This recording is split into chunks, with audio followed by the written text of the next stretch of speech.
Teori konsolidasi, akuntansi pushdown, dan joint venture itu apa ya? Mari kita simak penjelasannya. Yang pertama yaitu pendahuluan. Dalam menyiapkan laporan keuangan konsolidasi, konsep dan prosedur yang dibahas adalah teori kontemporer laporan konsolidasi. Teori kontemporer adalah refleksi dari dua teori, yaitu teori perusahaan induk dan teori entitas. Yang selanjutnya yaitu perbandingan teori konsolidasi. Teori perusahaan induk mengambil sudut pandang pemegang saham perusahaan induk, dan teori entitas memfokuskan pada keseluruhan entitas konsolidasi. Sebaliknya, teori kontemporer memandang pemegang saham dan kreditor perusahaan induk sebagai pemakai utama laporan keuangan konsolidasi, namun mengasumsikan tujuan pelaporan posisi keuangan dan hasil operasi adalah bagi entitas usaha tunggal. Yang selanjutnya yaitu pelaporan laba.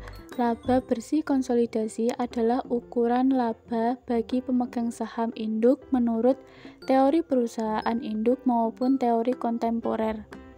Teori entitas memerlukan perhitungan laba bagi seluruh pemegang saham, yang disebut sebagai teori laba bersih konsolidasian. Teori laba bersih konsolidasian kemudian dialokasikan kepada pemegang saham, hak non-pengendalian, dan mayoritas, dengan pengungkapan yang memadai dalam laporan keuangan. Lalu terdapat penilaian aktiva.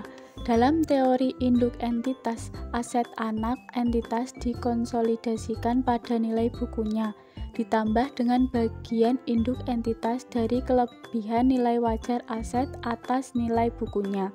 Dengan kata lain, aset entitas dinilai kembali hanya sebatas pengambilan aset bersih oleh induk entitas. Kepemilikan hak non-pengendalian dalam aset bersih anak entitas dikonsolidasikan pada nilai bukunya. Dalam teori entitas, aset dan liabilitas anak entitas dikonsolidasikan pada nilai wajarnya, dan kepemilikan hak non-pengendalian dan mayoritas atas aset bersih itu diperlakukan secara konsisten. Tetapi perlakuan yang konsisten ini diperoleh melalui praktik yang masih dipertanyakan dalam penilaian anak entitas dengan dasar harga yang dibayar induk entitas untuk memperoleh kepemilikan mayoritas. Baiklah, yang selanjutnya keuntungan dan kerugian yang belum direalisasi. Nah, dalam teori induk entitas, keuntungan dan kerugian yang belum direalisasi dari penjualan arus atas dieliminasinya sejumlah persentase kepemilikan entitas induk dalam entitas anak. Bagian dari keuntungan dan kerugian yang tidak dieliminasi berkaitan dengan kepemilikan hak non-pengendalian, dan sudut pandang induk entitas direalisasi oleh pemegang saham hak non-pengendalian. Selanjutnya, keuntungan dan kerugian konstruktif. Nah, pola akuntansi untuk keuntungan dan kerugian konstruktif dari akuisisi hutang antar entitas menurut ketiga teori tersebut sama dengan pola akuntansi untuk keuntungan dan kerugian yang belum direalisasi. Nah, keuntungan dan kerugian dari penarikan konstruktif hutang dalam teori kontemporer diperlakukan sama dengan teori entitas. Selanjutnya terdapat konsep unit ekonomi pembelian goodwill. Dengan metode ini, proses konsolidasi untuk aset dan liabilitas yang dapat diidentifikasi dinilai secara konsisten pada nilai wajar pada saat penggabungan usaha dilakukan. Nah, oleh sebab itu tidak ada perhitungan nilai tersembunyi goodwill yang harus dilakukan, dan hanya goodwill yang benar-benar dibayar yang dilaporkan pada laporan konsolidasian. Nah, konsolidasi menurut teori perusahaan induk dan teori entitas terdapat dua konsolidasi. Konsolidasi pertama yaitu konsolidasi pada saat akuisisi, dan konsolidasi yang kedua yaitu konsolidasi setelah akuisisi. Selanjutnya, pertimbangan akuntansi pushdown dan basis lainnya. Ketika akuntansi pushdown tidak digunakan dalam akuisisi, alokasi harga pembelian pada aset bersih berwujud dan goodwill diselesaikan dalam kertas kerja konsolidasi.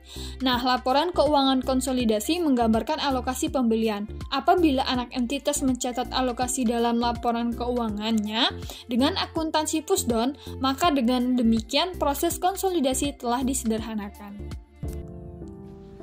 Selanjutnya, Leverage-Boetes. Pada Leverage-Boetes atau LBO, sekelompok investor atau seringkali mencakup manajemen etis, banker investasi, dan institusi keuangan memperoleh sebuah entitas atau entitas A dari pemegang saham publik melalui transaksi yang dibiayai sedikit modal dan hutang dalam jumlah yang amat besar.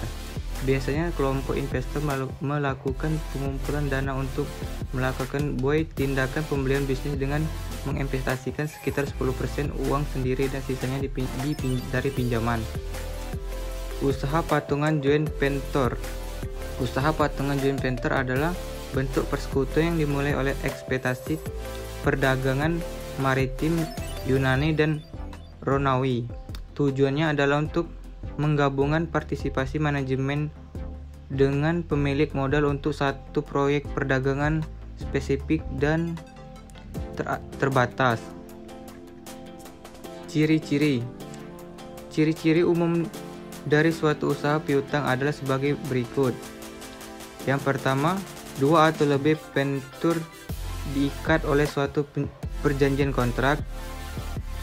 Yang kedua, perjanjian kontrak tersebut menciptakan pengendalian bersama. Suatu aktivitas yang disebut sebagai usaha patungan harus disertai dengan perjanjian kontraktual yang menciptakan pengendalian bersama. Isi dari perjanjian kontrak biasanya adalah: yang pertama, aktivitas, jangka waktu, dan kewajiban pelaporan dari usaha patungan tersebut. Yang kedua, penunjukan pengurusan usaha patungan dari hak suara para venture. Ketiga, partisipasi finansial masing-masing. Yang keempat, cara membagi output, pendapatan, beban atau hasil usaha joint venture kepada para venture. Baik, yang selanjutnya adalah struktur organisasi usaha patungan atau joint venture. Yang pertama, entitas patungan usaha.